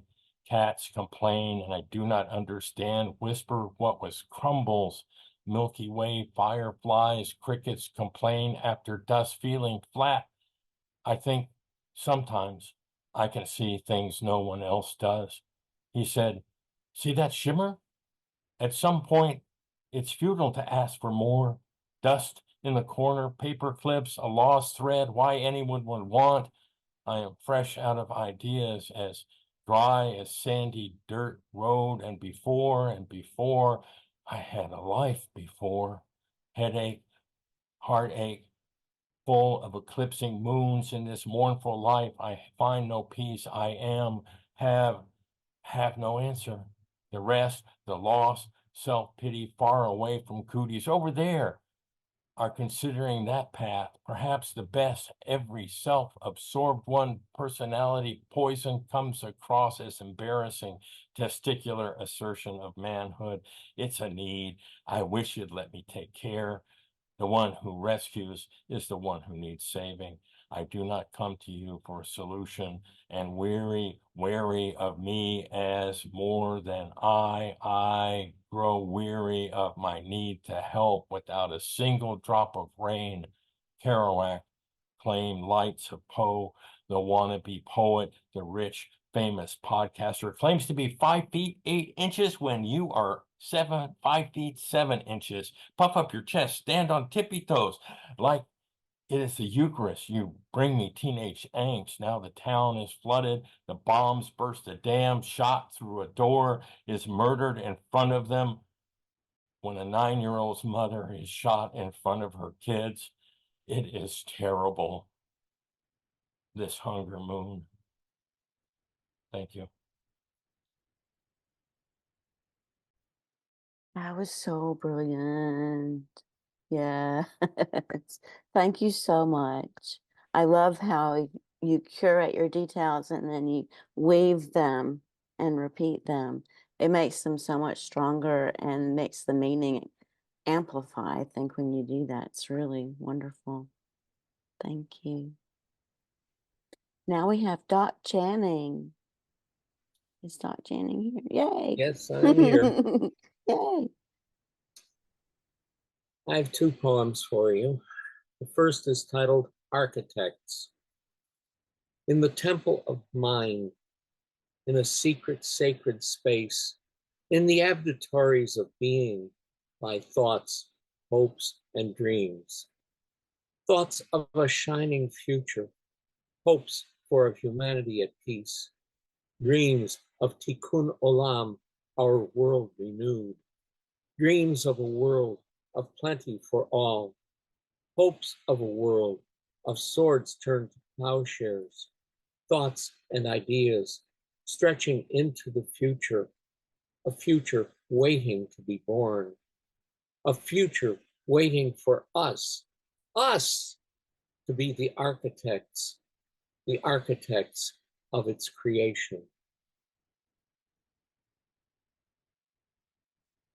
And this is vanishing point. There is a vanishing point in the perspective of art, to the lens of a camera, to your line of sight. It is an unknown concealed in secret folds of everywhere and every when, amid intangibles of perception, a contemplation of forever. Thank you. That was lovely. Thank you so much. Well done. I love your vision of the future as well on a healed planet. That would be, I think we're all into that. I appreciate you. Thank you. Would anyone else like to read? Have we gotten everyone? Okay, I'm going to read one that's not too long. I don't remember when I wrote it, it's a couple months ago, I think. Passage. 1. Driving my dark blue Monte Carlo all the way to Comer, Georgia in 1987 caused reverence again for fields, encircled by bits of trees, forest, the world once covered with wildness, shaved rolling curves filled with crops, fallow, the American dream of the family farm almost gone by now, shining green bands of woodland outline interstate mowers in the dust of what remained. Those drives back and forth to Atlanta gave me a sense of belonging, freedom to drive a highway safely, sense of the road in my hands, between the lines. 2. Always aligned with wild nature since I was a little girl, surrendered to its softest voices, became more confident, knowing the secrets of the trees. Cherokee quietly walking the woods where my father grew into a man. Interwoven connection to nature within and without. 3. Raised Presbyterian, my spirit was curious, craved more growth. I read about world religions. Buddhism rang true to my soul. Compassion as a way of life. Religion and a way of being as a matter of science. A new feeling of oneness, felt first before in the forest, came alive inside me. I understood every atom, every cell of me, of everything, had a life. This profound delicacy abounds in every shining green leaf, every flower petal angel waiting for bees to come sup.